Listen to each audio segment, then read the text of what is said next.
जैसे हमने मान लिया सूची पद्धति में हमने क्या किया, ए बराबर लिया 1, 4, 9, 16, 25, ये सूची पद्धति हो गई। और एक समुच्चय लिया बी बराबर 2, 4, 6, 8, 10, 12। अब इसके बाद दोनों को सूची पद्धति में है, इसी को हम लोग को किस में लिखना है, गुणवर्णन पद्धति में लिखना है।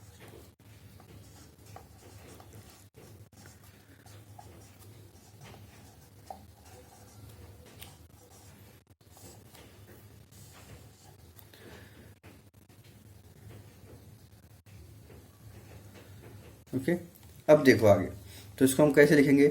पहले समुच्चय ए को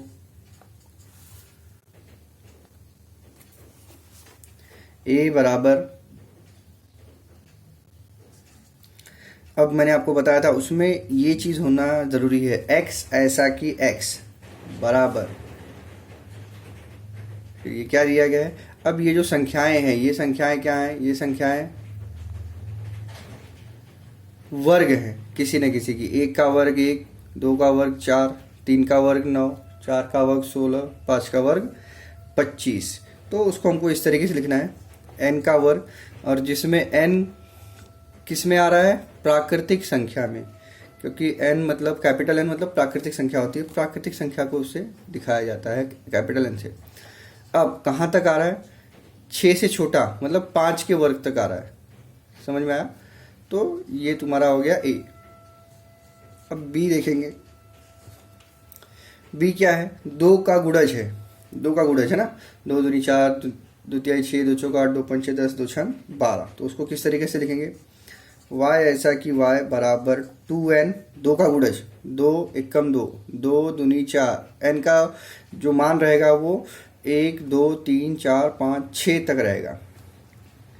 तो अब उसको देखेंगे, n कैपिटल N का घटक है और n इज लेस देन और इक्वल्स टू 6, क्योंकि 2 छक 12। तो ये हो गया आपका तीसरा सवाल। अब चौथा सवाल देखेंगे हम लोग। चौथे सवाल में क्या दिया है, निम्नलिखित समुच्चय सूची पद्धति में लिखिए। तो सूची पद्धति में हम लोग लिखेंगे, पहला सवाल है भारतीय सौर वर्ष के सभी महीनों का समुच्चय, भारतीय सौर वर्ष।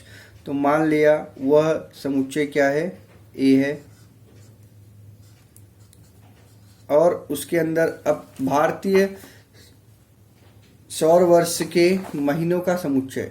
तो जैसे हम जानते हैं जनवरी, फरवरी, मार्च, अप्रैल, मई, जून, जुलाई, ये सब इंग्लिश कैलेंडर के हिसाब से हैं, वो हमारे भारतीय कैलेंडर के हिसाब से नहीं है। भारतीय कैलेंडर के हिसाब से चैत्र, वैशाख, ज्येष्ठ,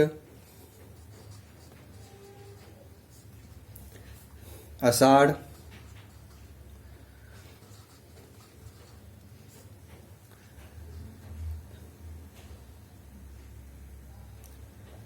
श्रावण, फिर उसके बाद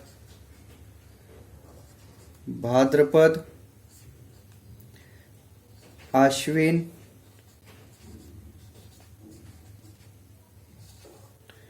फिर उसके बाद कार्तिक,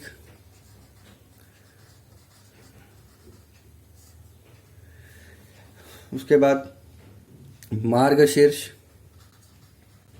ये आपने अपने घरों में सुना होगा अपने मम्मी के मुंह से, क्योंकि भारतीय कैलेंडर के हिसाब से इनका ही यूज़ किया जाता है। पौष, माघ और फाल्गुन।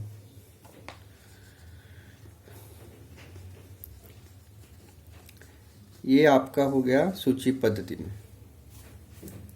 अब इसके बाद हम देखेंगे दूसरा सवाल, जो कि क्या दिया है, आपको कॉम्प्लीमेंट करके एक अक्षर दिया गया है, उसके सभी अक्षरों को क्या करना है, हमको लिखना है।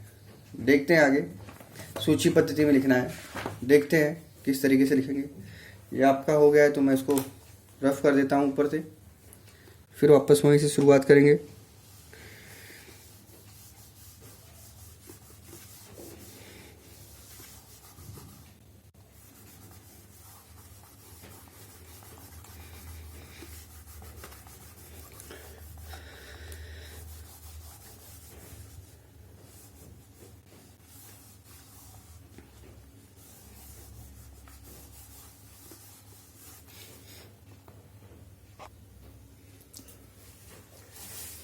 देखिए आगे कौन सा क्वेश्चन है और उसको किस तरीके से लिखना है उसको देखेंगे पहले।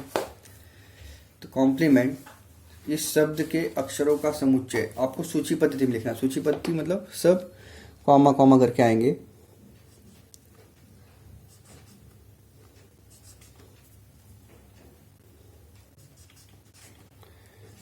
दूसरा हल, तो इसमें जो भी अक्षर रिपीट होंगे 2 से 3 बार उनको भी एक बार लिखना है, बाकी सबको एक बार लिखना है।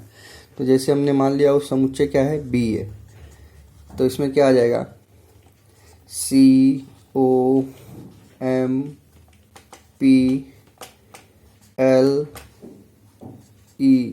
अब वापस M नहीं आएगा, क्यों? क्योंकि M हो चुका है। फिर N और लास्ट में T। जो भी अक्षर 2 से 3 बार आएंगे उनको हमको एक ही बार लिखना है, सब अक्षर एक बार आने चाहिए। ओके। तीसरा सवाल आप लोग कर सकते हो, ह्यूमन मानव ज्ञानेंद्रियों का समुच्चय। तो ज्ञानेंद्रियां आपको मालूम है क्या क्या होती हैं, 5 प्रकार की, है ना। तो इसमें आँख, कान, नाक, जीभ, त्वचा। तो ये आपको सूची पद्धति में लिखना है। तो उसके लिए मैं आपको होमवर्क दे रहा हूँ, वो गैप है।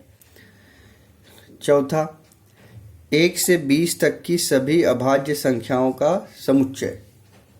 अभाज्य संख्या मैंने आपको बताया था जो किसी से नहीं कटती, तो फिर उसको मान लेते हैं वो क्या है, डी है समुच्चय। फिर उसमें क्या आ जाएगा, 2, 3, 5, 7, 11, 13, 17 और 19, ये आ जाएगा।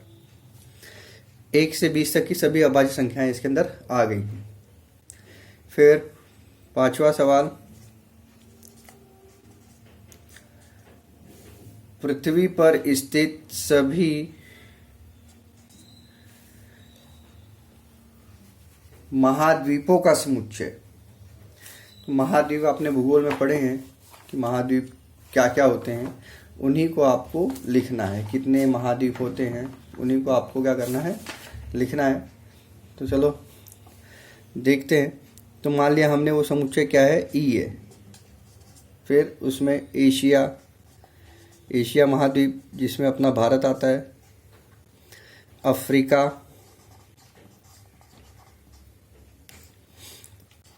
यूरोप, ऑस्ट्रेलिया,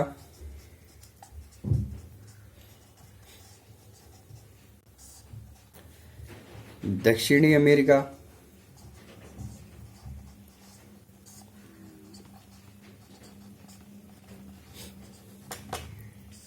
और उत्तरी अमेरिका।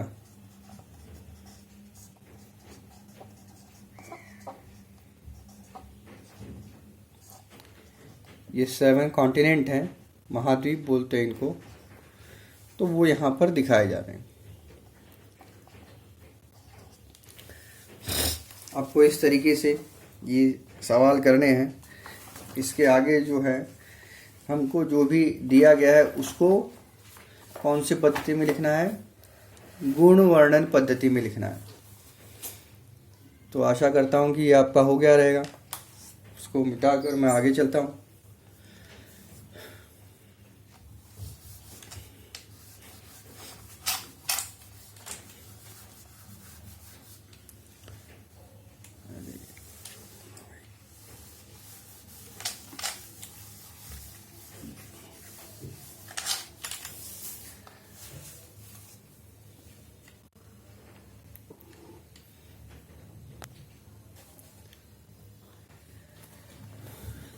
पांचवा,